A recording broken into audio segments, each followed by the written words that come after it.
Hello sir. কি Nazim, অর্ষার phone তোমার কাছে কেন? স্যার ও এখন ঘুমাচ্ছে, ও একটু অসুস্থ। কি, অর্ষা অসুস্থ?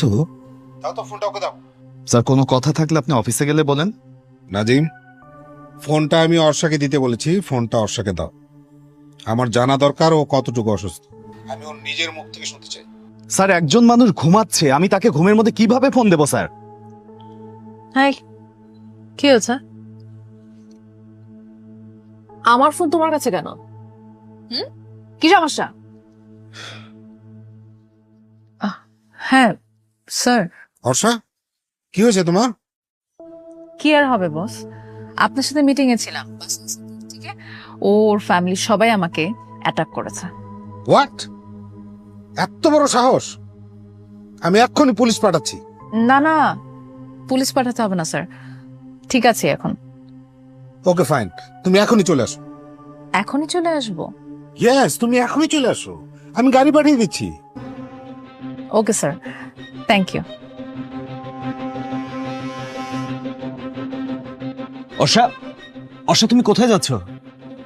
যেখানে স্যার রাখবে সেখানে। অর্ষা, এটা তোমার বাড়ি, এটা আমাদের সংসার, এখানে মা আছে, বাবা আছে, সবাই আছে, আর তুমি বসের সাথে কোথায় যাবে?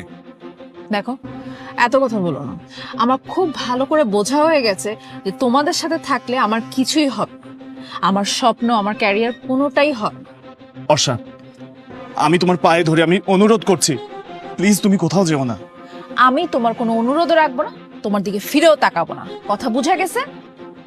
অর্ষা, বাবা মা এসব শুনলে খুব কষ্ট পাবে, তুমি একবার ভেবেছো? উনারা কষ্ট পেলে আমার কি যায় আসে? বাই দেবে, উনারা মরলে আমাকে জানায়, 40-এর সময় আসবো, ঠিক আছে? ও, নাও আসতে পারি। অর্ষা, অর্ষা তুমি কোথায় যাচ্ছ? চুপ!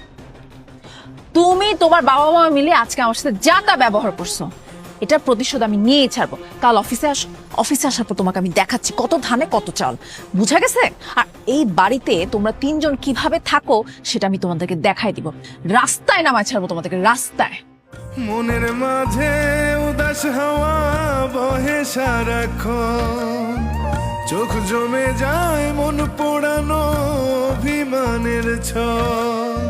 মনের মাঝে উদাস হাওয়া বহে সারাক্ষণ, চোখ জমে যায় মন পোড়ানো অভিমানের ছল। মন মাঝিটা বাইয়া চলে ঝরে চোখের জল, আসবে কবে কাছে